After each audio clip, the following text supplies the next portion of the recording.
Calth is the syncopated backbeat to the song, the rhythm beneath the rhyme. That much fire, that much misery, that much pain. He smiled, his eyes still closed.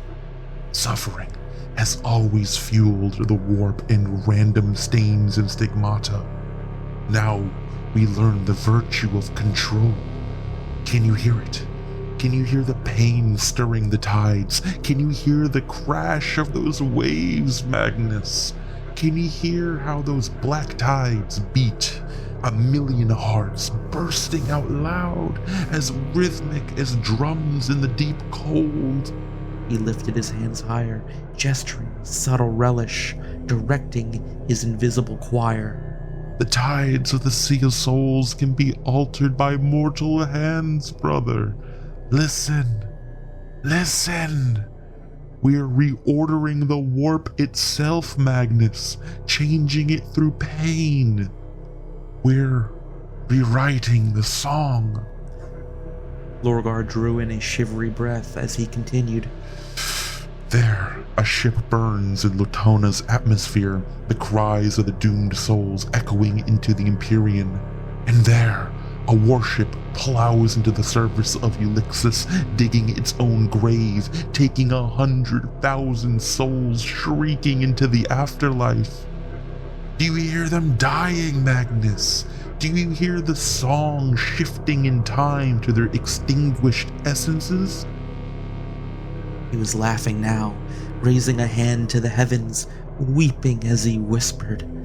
Every life, every death, every cry of pain across these burning worlds thins the veil between reality and the first realm.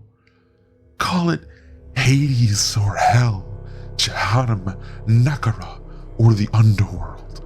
Call it the Warp.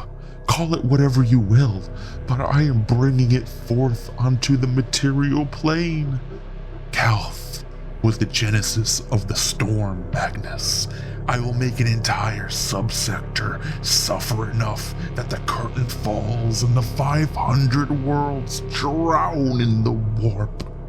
He turned at last, eyes aflame with psychic fervor.